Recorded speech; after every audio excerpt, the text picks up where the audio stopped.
wassalamu ala asrofil anbiya'i wal mursalin wa ala alihi wa sahbihi rasulillahi ajma'in. Amma ba'du. Yang pertama-tama dan yang paling utama, marilah kita panjatkan puja dan puji syukur kehadirat Allah Subhanahu wa taala yang dimana telah memberikan kita nikmat sehingga kita dapat berkumpul di masjid yang kita cintai ini dengan sehat walafiat. Salawat berangkaikan salam tak lupa juga kita hadiahkan kepada Nabi junjungan besar kita Nabi Muhammad Shallallahu Alaihi Wasallam dengan mengucapkan Allahumma sholli wa sallim wa barik alaih. Semoga banyak yang kita bersalawat mendapatkan syafaat di Allah. Amin amin ya rabbal alamin. Kenalkan, nama saya Rufika Ayu Ariska. Saya duduk di kelas 8 dan saya sekolah di SMP ITB di Tanjung.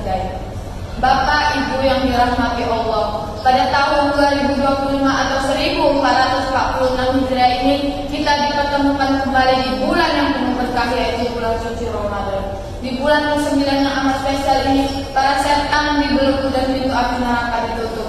Hal itu bermakna bahwa ampunan Allah hanya berlaku penuh di bulan Ramadan, dengan syarat bahwa niat puasa kita adalah benar hanya untuk Allah.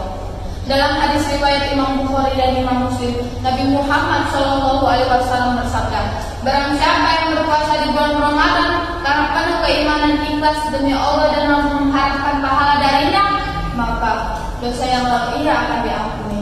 Selain itu dalam hadis riwayat Imam Bukhari dan Imam Muslim juga disebutkan, siapa saja yang sholat tarawih di bulan Ramadan karena penuh keimanan ikhlas demi Allah dan mencari pahala darinya, maka dosa yang lalu ia akan diampuni.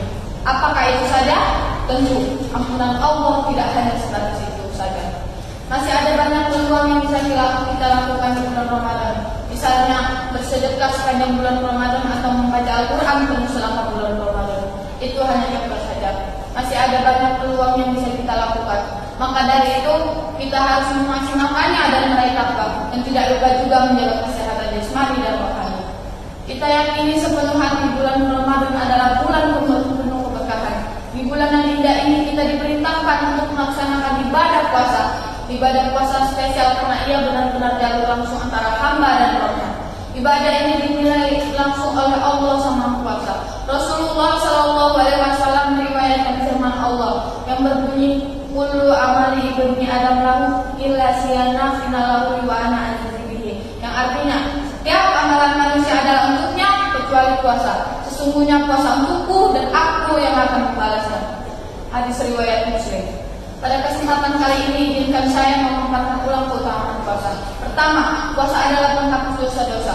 Rasulullah Shallallahu Alaihi Wasallam bersabda, barang siapa yang berpuasa di bulan Ramadan karena penuh keimanan ikhlas demi Allah dan mengharapkan ridho darinya, maka dosa-dosa yang lalu ia akan diampuni. Selain itu dalam hadis lain juga disebutkan, salat wajib 5 waktu dari Jumat ke Jumat selanjutnya dari Ramadan ke Ramadan akan dapat menghapus dosa-dosa selagi tidak melakukan dosa besar. Kedua, puasa adalah perisai atau penghalang yang akan menghalangi kita dari api neraka. Hadis itu diperkuatkan oleh hadis riwayat Imam Nasai. Puasa adalah penghalang selagi ia tidak dirusak.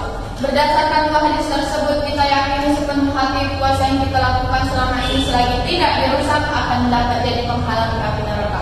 Adapun hal-hal yang dapat membatalkan puasa di antaranya adalah dusta, mengunjing, memfitnah dan kemaksiatan lainnya.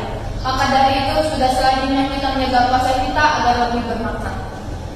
Rasulullah Shallallahu Alaihi Wasallam mengingatkan betapa banyak orang berpuasa tetapi tidak mendapatkan puasanya kecuali hanyalah sarapan, dan betapa banyak orang sholat malam tetapi tidak mendapatkan sholat malamnya kecuali hanya rasa begadang. Demikianlah dua dari banyaknya keutamaan puasa. Semoga menjadi motivasi bagi kita semua agar menjalankan ibadah puasa dengan sebaik-baiknya. Lebih dan kurang saya mohon maaf pada Allah Subhanahu wa taala. Wabillahi taufiq wal hidayah.